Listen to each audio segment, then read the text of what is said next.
untuk memastikan kucuran anggaran sekitar 16 miliar rupiah pada sejumlah proyek pembangunan di RSUD Banyuasin tepat sasaran. Sejumlah anggota Komisi 4 DPRD melakukan sidak.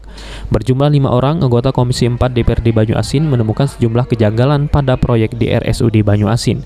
Di antaranya proyek pembangunan rehab toilet tidak sesuai dengan penganggaran, serta lantai ruangan tindakan medis juga diduga tidak sesuai dengan spek.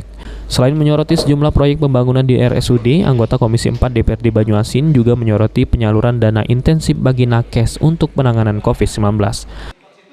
Atau pengadaan barang yang dilaksanakan oleh RSUD senilai 16 miliar.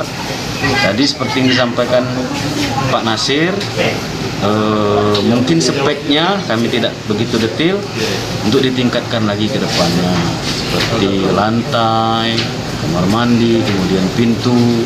Itu harapannya untuk ke depan supaya ditingkatkan lagi kualitas speknya. Nah, terkait gedung PCR dan apa itu tadi? IGD isolasi ya cukup baik kami nilai, tapi secara kasat mata masih banyak di sana sini.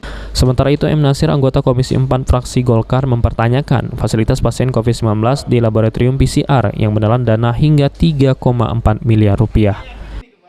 Unit, seperti itu kira-kira kan, yang mana nilainya ada 750 juta, ada 6,3 miliar, ada 3,4 miliar, kurang lebih seperti itu. Nah, di sini pada saat kita turun ke lapangan, ruangan sebagai ruang PCR dan ruang isolasi itu kita lihat tadi secara kasat mata tidak ada fasilitas yang lain selain ruangannya saja, itu kan, ruangannya saja. Nah, mungkin ini nanti kita perlu pertanyakan lagi dengan pihak rumah sakit apakah memang benar kontraknya seperti ini.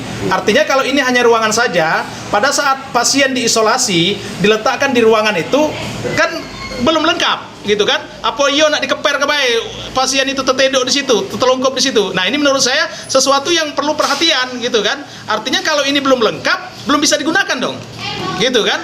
Kita bangun sudah mahal-mahal, nilainya 16 miliar.